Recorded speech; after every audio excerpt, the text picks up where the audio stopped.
Hello बच्चों, कैसे आप? एक बार फिर से आप सभी का बहुत बहुत स्वागत है आपके अपने YouTube channel M Khalid classes में। मैं मोहम्मद खालिद। हम लोग पढ़ रहे हैं कक्षा 12 की फिजिक्स और उसमें आज हम लोग पढ़ने वाले हैं बहुत ही इंपॉर्टेंट टॉपिक वैद्युत फ्लक्स।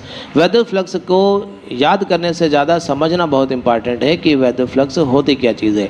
आपकी जानकारी के लिए बता दें कि हमारा चैनल कक्षा 12 के फिजिक्स के विद्यार्थियों के लिए बहुत इंपॉर्टेंट है जो यूपी बोर्ड से परीक्षा देने वाले हैं। ठीक है, तो आइए हम लोग चैप्टर 1 से संबंधित ये जो वैद्युत फ्लक्स है इसकी अवधारणा को समझते हैं कि ये क्या चीज़ होती है। समझते हैं ये जो वैद्युत फ्लक्स होता है ये क्या होता है, समझे। हम सीधे सीधे आपको बता रहे हैं कि वैद्युत फ्लक्स होती क्या चीज़ है। देखिए, वैज्ञानिकों का कहना है कि ये जो कोई आवेशित चीज़ होती है, कोई भी आवेशित कण होता है या कोई भी वस्तु होती है, ये अपने में से एक तरह की रेखाएं जनरेट करता है, उत्पन्न करता है, जो कि काल्पनिक रूप से हम मानते हैं उनको। तो इस तरह की काल्पनिक रेखाएं निकालता है।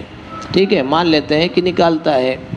तो ये जो रेखाएं होती हैं, यही सारी रेखाएं क्या बनाती हैं, ये हम लोगों ने पढ़ा था कि ये जहाँ जहाँ होती हैं ये वैद्युत क्षेत्र बनाती हैं। ठीक, तो जहाँ जहाँ भी ये रेखाएं होती हैं, मान लो ये प्लस का क्यू चार्ज था, तो ये क्या बनाता है, वैद्युत बल रेखाएं बनाता है बहुत सारी। कितनी? बहुत सारी। कितनी दूर में बनाता है? पूरे घन कोण में बनाता है। कितने घन कोण में बनाता है? कोई बिंदु आवेश है तो ये पूरे 4 पाई स्टेरेडियन में बहुत सारी बल रेखाओं को निकालता है। ठीक है, तो एक तरह से देखा जाए कि ये जो वैद्युत क्षेत्र होता है ये किससे मिलके बना होता है। हमने कहा ये जो वैद्युत क्षेत्र होता है ये वैद्युत बल रेखाओं से मिलकर के बना होता है। बहुत सारी वैद्युत बल रेखाएं होती हैं। ठीक है, मान लिया वैद्युत बल रेखाओं से मिलकर के बना होता है। लेकिन ये जो वैद्युत बल रेखाएं होती हैं ये देखने में कैसी होती होंगी, तो हम इनको देख ही नहीं सकते, तो हम कैसे बता सकते हैं कि ये कैसी होती होंगी।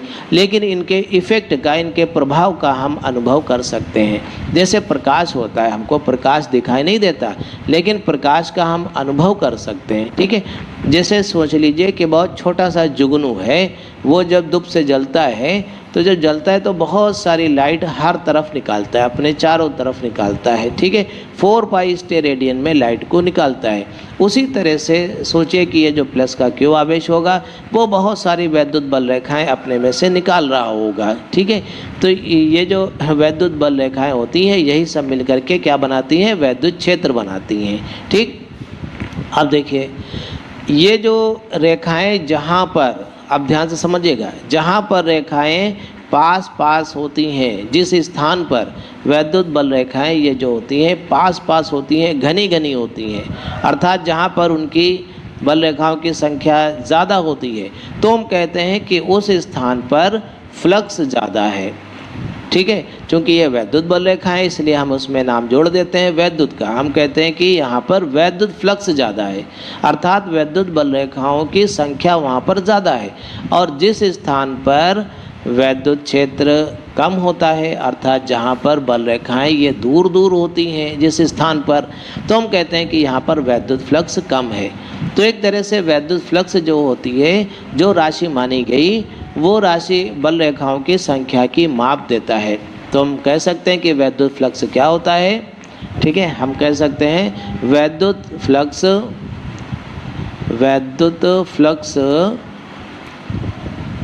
वैद्युत बल रेखाओं की, या ऐसा कह सकते हैं वैद्युत फ्लक्स किसी पृष्ठ के या किसी क्षेत्रफल के लंबवत गुजरने वाली वैद्युत बल रेखाओं की संख्या की माप होती है। ठीक है, ये परिभाषा आप लिख सकते हैं, संख्या की माप होती है। अब हम इसे प्रदर्शित कैसे करते हैं, इसे फाई से प्रदर्शित करते हैं। ठीक है, और यहाँ पर पहचान के लिए कि ये वैद्युत फ्लक्स है, फाई ई लगा देते हैं, क्योंकि फ्लक्स एक तरह का और हम लोगों ने पढ़ा है, शायद आपने कक्षा 10 में पढ़ा होगा, चुंबकीय फ्लक्स। ठीक है, मैग्नेटिक फ्लक्स, उसके बारे में बाद में बात करेंगे। लेकिन यहाँ पर ये वैद्युत बल रेखा है इसलिए यहाँ पर हम इस फ्लक्स को वैद्युत फ्लक्स कहेंगे और इसे फाई ई से प्रदर्शित करते हैं। ऐसा हमने लिख दिया, ये हो गई डिफिनीशन। ठीक है, आप देखिए यहाँ पर कुछ और बातें हम लोगों को समझना है कि फ्लक्स जो है कितना होता है, कितना उत्पन्न होता है, कैसे घटता है, कैसे बढ़ता है, ये चीज़ क्या है। देखिए परिभाषा में हमने लिखा वैद्युत फ्लक्स किसी पृष्ठ के लंबवत गुजरने वाली वैद्युत बल रेखाओं की संख्या की माप होती है। तो कोई क्षेत्रफल, यहाँ पर हमने कोई क्षेत्रफल तो आपको दिखाया नहीं, हमने बताया केवल इस स्थान पे देखो बल रेखाएं ज़्यादा हैं, तो हमने कहा यहाँ पे वैद्युत फ्लक्स ज़्यादा माना जाएगा, यहाँ पर बल रेखाओं की संख्या देखिए कम है या काफ़ी दूरी में बल रेखाएं फैली हुई हैं, तो हम कहेंगे कि वहाँ पर वैद्युत फ्लक्स कम है। तो ये तो एक तरह से तुलनात्मक चीज़ हुई, ठीक है, हम कंपेयर करके हमने बताया कि यहाँ पर हुई। लेकिन यहाँ पर जो है हम किसी पृष्ठ की जब बात करेंगे तो उससे गुजरने वाली बल रेखाओं की संख्या किस तरह से घटेगी बढ़ेगी, अर्थात उससे फ्लक्स कैसे निर्धारित होगा, उसके बारे में आइए हम लोग बात करते हैं। ठीक, तो देखिए ये इसकी डिफिनेशन है, इसको अच्छे से समझ लीजिएगा, याद कर लीजिएगा।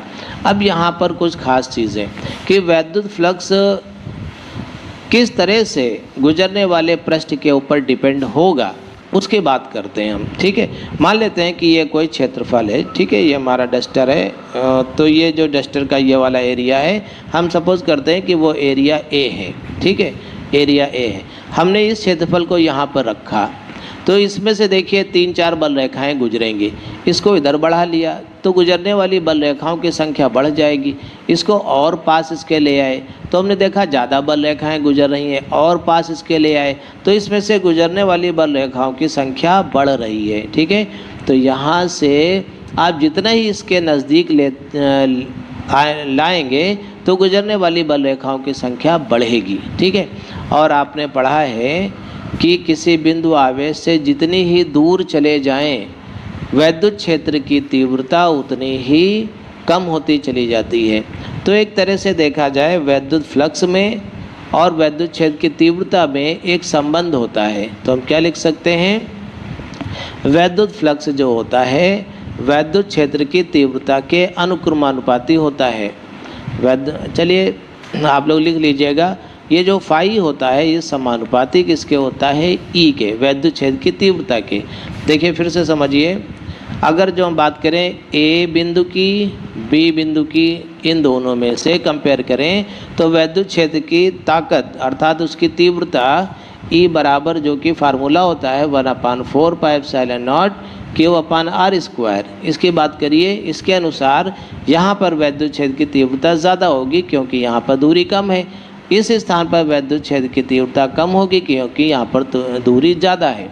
और जब हमने इस क्षेत्रफल को यहाँ पर रखा तो हमने देखा कि इसमें से बहुत कम बल रेखाएं गुजर रही हैं, और यहाँ पर जब हमने इस क्षेत्रफल को रखा तो देखा यहाँ पर बल रेखाएं ज़्यादा गुजर रही हैं। ठीक है, तो इसका मतलब ये हुआ कि वैद्युत क्षेत्र की तीव्रता और वैद्युत फ्लक्स में सीधा संबंध होता है।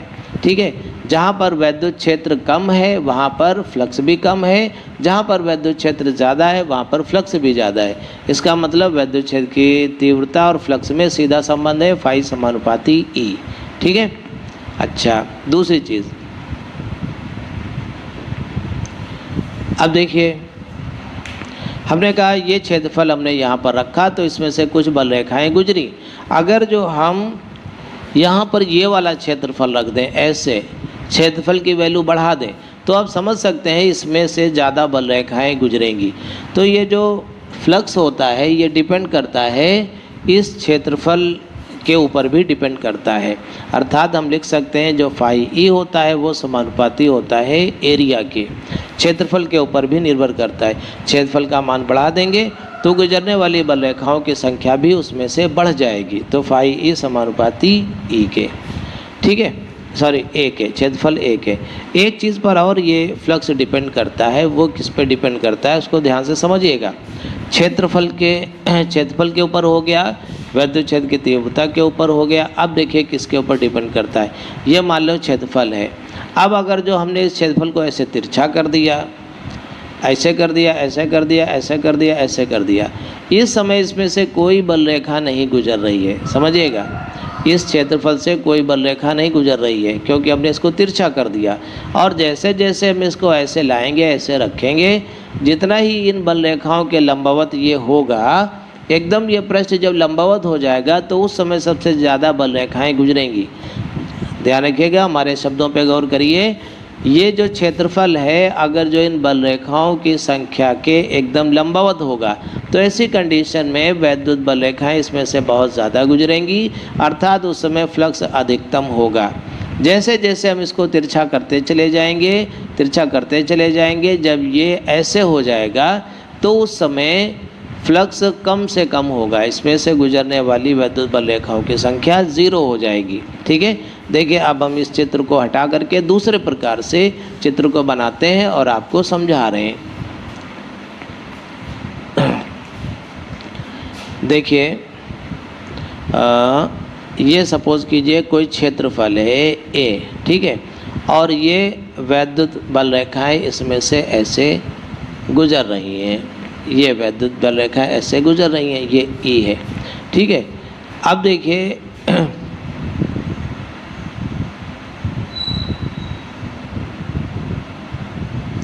ऐसे देखिए बराबर से बना दीजिएगा। ये वैद्युत क्षेत्र की तीव्रता हो गई और ये कोई एरिया है ए। ठीक है, अब देखिए ये जो क्षेत्रफल होगा, ये जो क्षेत्रफल ए होगा, इसको तिरछा करने पर इससे गुजरने वाली बल रेखाओं की संख्या के ऊपर क्या फ़र्क पड़ेगा, इसको हम लोग देखने की कोशिश करते हैं। जैसे हमने इस क्षेत्रफल को ऐसे रखा तो हमने कहा 3 बल रेखाएं इसमें से गुजर रही हैं, जैसा कि हमने चित्र में बनाया। अब अगर जब हम इसको ऐसे करते चले जाएं, इस क्षेत्रफल को हम ऐसा कर दें, ये जो क्षेत्रफल ऐसे रखा था इसको हम ऐसा कर दें, तो हम कहेंगे कि इसमें से एक भी वैद्युत बल रेखा नहीं गुजर रही, अर्थात इससे गुजरने वाला वैद्युत फ्लक्स इस समय 0 हो गया है। और इस समय कुछ ना कुछ फ्लक्स है। अधिकतम फ्लक्स कब होगा? जब इस समय होगा, जब लंबवत बल रेखाएं हो जाएंगी। तो ध्यान दीजिएगा। अच्छा, इस बात को समझना बहुत ज़रूरी है, तो इसलिए हमने आपको एग्जाम्पल दे करके समझाया। अच्छा, अब देखिए, अब हमने मान लिया कि ये जो क्षेत्रफल है, तो ये जो लाइन होती है ये किसकी होती है? ये लाइन क्या शो करती है? देखिए, ये जो क्षेत्रफल ए है, इसके लंबवत ये लाइन हमने खींचा, इसलिए इसको हम कहेंगे ए वेक्टर। क्या कहेंगे? ए वेक्टर। और ये वाला ये जो लाइनें बनाई हैं, ये वैद्युत क्षेत्र की तीव्रता है, वो भी एक सदिश राशि होती है। ये क्षेत्रफल है पूरा इसका, और ये क्षेत्रफल वेक्टर है। उनके बीच का एक कोण हमने बना लिया, इसको मान लिया हमने थीटा। अब ध्यान दीजिएगा, थीटा किसके बीच का कोण है? क्षेत्रफल और वैद्युत क्षेत्र के बीच का नहीं है। ये किसके बीच का है? क्षेत्रफल वेक्टर और वैद्युत क्षेत्र के बीच का कोण है। ठीक है, क्षेत्रफल वेक्टर इसके बीच का है, ना कि इसके बीच का। इसके बीच का कोण नहीं है। थीटा किसके बीच का है? ए वेक्टर और ई वेक्टर के बीच का कोण है। ये ज़रूर ध्यान रखिएगा, ये बच्चों से बहुत गलती होती है, हमेशा ये गलत करते हैं। ठीक है, तो इस बात को हम ऐसे भी कह सकते हैं कि यदि ये जो पृष्ठ क्षेत्रफल है, इसके लंबवत एक लाइन खींच दी जाए, तो उस लंबवत रेखा और वैद्युत क्षेत्र की तीव्रता के बीच का कोण थीटा होता है। ठीक है, चलिए मान लिया। अब जो है वैद्युत क्षेत्र ऐसे जा रहा है, क्षेत्रफल ऐसे है, ठीक है, कोण थीटा है। अब अगर जो हम इस क्षेत्रफल को ऐसे कर दें, ठीक है, तो क्षेत्रफल के तो थीटा के ऊपर क्या प्रभाव पड़ेगा? ऐसी कंडीशन में देखिए, थीटा ये वाली लाइन, ये जो ए वेक्टर थी, ये ऐसे हो जाएगी, ऐसे। ठीक है, तो ऐसी कंडीशन में देखिए, एरिया वेक्टर और वैद्युत क्षेत्र की तीव्रता के बीच कोण 90 अंश का होगा। ठीक है, ऐसी कंडीशन में कोण कितना होगा? 90 अंश का। और फ्लक्स कितना होगा ऐसी कंडीशन में? 0। तो फ्लक्स 0, कोण सबसे बड़ा 90 डिग्री। तो ऐसा संबंध जो है कास से प्रदर्शित होगा, तो हम कहेंगे कास थीटा से प्रदर्शित होगा, तो ये डेल्टा फाई ई डिपेंड करेगा कास थीटा के ऊपर। इसका मतलब थीटा जितना ही बढ़ेगा, ठीक है, 0 से लेकर के 90 डिग्री के बीच में जितना बढ़ेगा, ये क्षेत्रफल ऐसे था, सपोज कीजिए ये थीटा बन रहा है, ये थीटा मान लो 30 अंश का है, ठीक है, या 60 अंश, चलिए मान लेते हैं। अब इसको हमने ऐसे कर दिया, तो थीटा कितना हो गया? 90 अंश। फ्लक्स कितना हो गया? 0। काश 90 का मान 0 होता है, इसका मतलब ये संबंध सही लिखा है। अब देखिए सपोज करिए आप इसको और ऐसे घुमाते चले जाइए, ऐसे घुमाते चले जाइए, इस कंडीशन में कर दीजिए ऐसे, तो ये एरिया वेक्टर हो गया, ये वैद्युत क्षेत्र हो गया, इनके बीच का कोण कितना हो गया 90 अंश या 180 अंश ऐसा मान सकते हैं। देखिए ऐसे फिर से समझ लीजिए, ये जो लाइनें हैं ऐसे रख दीजिए आप और इसको ऐसे रख दीजिए, ठीक है। तो थीटा कितना होगा, थीटा कितना होगा, थीटा किसके बीच का कोण है, वैद्युत क्षेत्र और इस अभिलंब एरिया वेक्टर के बीच का। तो ऐसी कंडीशन में थीटा होगा 0। इस समय फ्लक्स इसमें से सबसे ज़्यादा गुजरेगा, तो जब फ्लक्स सबसे ज़्यादा गुजरेगा ऐसी कंडीशन में थीटा कितना होगा 0 होगा, ठीक है। काश 0 का मान 1 होता है जो कि सबसे बड़ा मान होता है। तो इस तरह से थीटा और फाई का संबंध है। तीनों सूत्रों को मिला दें अगर जो हम इन तीनों नियमों को मिला करके बात करें तो फाई ई डिपेंड करता है ई ए कास थीटा के, ठीक है। तो इस प्रकार से ये एक फार्मूला बन जाता है फाई बराबर ई ए कास थीटा। आपने पढ़ा है कक्षा 11 में ए वेक्टर डॉट बी वेक्टर बराबर ए बी कास थीटा, ठीक है, ऐसा फार्मूला पढ़ा था। इसलिए फाई ई जो होगा ये किसके बराबर होगा, E vector dot A vector, इसके बराबर होगा, ठीक है। आप इसको वेक्टर फॉर्म में या सदिश रूप में इस तरह से भी आप इसको लिख सकते हैं। तो ये चीज़ होती है वैद्युत फ्लक्स। और वैद्युत फ्लक्स किन चीज़ों पर डिपेंड करता है, वैद्युत क्षेत्र की तीव्रता पर डिपेंड करता है, क्षेत्रफल पर डिपेंड करता है और एरिया वेक्टर और इलेक्ट्रिक फील्ड के बीच के कोण पर डिपेंड करता है, ठीक है। इन तीन राशियों के ऊपर इस तरह से डिपेंड करता है। इसके बारे में हम लोगों ने समझा, ठीक। अब देखिए बात करते हैं वैद्युत फ्लक्स के मात्रक की। इसका मात्रक क्या होगा, इसकी विमा क्या होगी, इसके बारे में बात कर लेते हैं। तो उम्मीद है आपको समझ में आ गया होगा, थोड़ा थोड़ा समझ में आ रहा होगा। देखिए बहुत सारे विज्ञान के कॉन्सेप्ट जो होते हैं धीरे धीरे समझ में आते हैं। कोई ये ज़रूरी नहीं कि एक ही बार में आपको बहुत अच्छा सा समझ में आ जाए। आप वीडियो को दोबारा से एक बार सुनिएगा तो आपको फिर से अच्छा लगेगा। किताब में पढ़िए, फिर से वीडियो को देखिए और उसको समझने का प्रयास करिए। आपको हर चीज़ एकदम क्लियर हो जाएगी, बहुत अच्छे से समझ में आएगा, ठीक है। इसीलिए एक एक टॉपिक को बहुत धीरे धीरे से हम आपको बता रहे हैं, वरना शॉर्ट वीडियोज़ भी बन सकते थे, आसानी से ख़त्म हो सकता था टॉपिक, लेकिन समझाना बहुत ज़रूरी होता है। जब चीज़ समझ में ही नहीं आई तो वो अच्छे से याद भी नहीं होगी। चलिए ठीक है, अब हम लोग बात करते हैं वैद्युत फ्लक्स का मात्रक और विमा। वैद्युत फ्लक्स का मात्रक, मात्रक क्या होगा भाई समझते हैं। देखिए हम लोगों ने पढ़ा फाई बराबर ई गुणे ए गुणे कास थीटा, ठीक है, ऐसा पढ़ा था। कास थीटा का कोई ऐसा विमा वाला मात्रक नहीं, तो फाई ई का मात्रक क्या हो जाएगा, फाई ई का मात्रक क्या बनेगा, वैद्युत क्षेत्र की तीव्रता का मात्रक, ठीक है। यहाँ पे लिख दें वैद्युत क्षेत्र की तीव्रता गुणे एरिया मतलब क्षेत्रफल गुणे क्षेत्रफल, और कास थीटा इसका मात्रक कोई विमा वाला मात्रक होता नहीं है। जिसमें कोई विमा होती है तो बस दो ही को ले लेते हैं इसका मात्रक, ठीक है। तो वैद्युत क्षेत्र का मात्रक क्या होता है, आपने फार्मूला पढ़ा E बराबर एफ अपान क्यू न्यूटन प्रति कूलाम, ठीक है, ये भी पढ़ा। और एक और फार्मूला हम आपको बताएंगे जो वैद्युत क्षेत्र की तीव्रता विभवांतर में संबंध को बताता है, V बराबर E इंटू डी। V मतलब विभवांतर वैद्युत क्षेत्र की तीव्रता, और ये दो प्लेटों के बीच की दूरी होती है या दो बिंदुओं के बीच की दूरी होती है जिनके बीच V विभवांतर होता है, ठीक है। तो यहाँ से अगर जो देखा जाए तो ये मात्रक बड़ा आसान होता है। तो यहाँ से E बराबर हो गया V अपान डी, V बटे डी। V का मात्रक होता है वोल्ट और दूरी का मात्रक होता है मीटर। तो वोल्ट प्रति मीटर ये वैद्युत क्षेत्र की तीव्रता का मात्रक। ये भी बहुत आसान है मात्रक, इसको भी इसी को यूज़ कर लेते हैं। चलिए तो यहाँ पर ये हो गया वोल्ट प्रति मीटर, वोल्ट बटे मीटर, ठीक है, गुणे क्षेत्रफल का मात्रक। क्षेत्रफल का मात्रक होता है मीटर स्क्वायर, तो स्क्वायर से ये कट गया तो ये बना volt into meter, volt meter भी इसको हम कहेंगे, ठीक है। तो इस तरह से फाई का मात्रक वोल्ट इंटू मीटर, ये आप याद रख सकते हैं, ठीक। और न्यूटन के फॉर्म में भी याद रख सकते हैं, न्यूटन प्रति कूलाम इसका हो जाएगा और मीटर स्क्वायर, तो न्यूटन मीटर स्क्वायर प्रति कूलाम ये भी आप याद रख सकते हैं।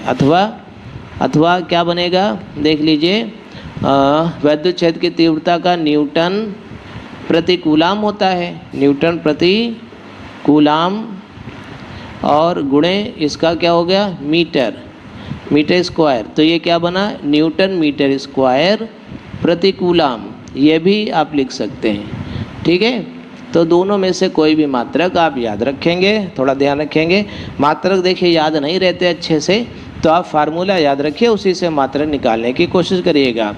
चलिए इसकी विमा भी निकाल ली जाए, हालांकि विमा बहुत कम पूछा जाता है, अब विमा ज़्यादा एग्ज़ाम में पूछा नहीं जाता है, लेकिन फिर भी आपको मालूम होनी चाहिए, क्योंकि आपको केवल यूपी बोर्ड का एग्ज़ाम नहीं देना है, आपको कंपटीशन की भी तैयारी करनी है। ठीक है, बिना कंपटीशन की तैयारी के कुछ भला होगा नहीं। फाई की विमा मतलब ई गुणे ए की विमा। ठीक है, अच्छा तो ई का मतलब एफ अपान क्यू या Q0 लिख सकते हैं, गुणे ए की विमा ऐसे भी लिख सकते हैं। अच्छा एफ मतलब बल की विमा क्या होती है MLT-2 होती है। Q0 मतलब आवेश की विमा क्या होती है, धारा गुणे समय होता है इसका फार्मूला आवेश का, A गुणे T। और यहाँ पर A मतलब एरिया है, एरिया मतलब क्षेत्रफल, इसकी विमा L की पावर L2 लिख सकते हैं। अब देखिए यहाँ पर M आ गया, L कितना आ गया 3 और T कितना हो गया -3 और A कितना हो गया -1, तो ये इसकी विमा हो गई ML3T-3 A-1। ठीक है, तो उम्मीद है आपको विद्युत फ्लक्स का भी कॉन्सेप्ट आपको अच्छे से समझ में आ गया होगा। ठीक है, तो आज के लिए इतना ही पढ़ते हैं, बहुत जल्दी हम आपको अगला वीडियो उपलब्ध कराएंगे, जिसमें हम लोग ये जो चीज़ें हम लोगों ने पढ़ी हैं उसका क्या यूज़ है, आखिर क्यों इतनी चीज़ें हम लोगों ने पढ़ी, घन कोण है और ये क्या कहते हैं विद्युत फ्लक्स है, इन सब चीज़ों को पढ़ा है, इनका क्या इस्तेमाल होगा वो हम लोग अगले वीडियो में समझेंगे। ठीक है, तो आज के लिए इतना ही पढ़ते हैं, बहुत जल्दी आपको अगला वीडियो उपलब्ध कराएंगे। हमारे चैनल को लाइक और सब्सक्राइब करने के लिए आप सभी का बहुत बहुत शुक्रिया।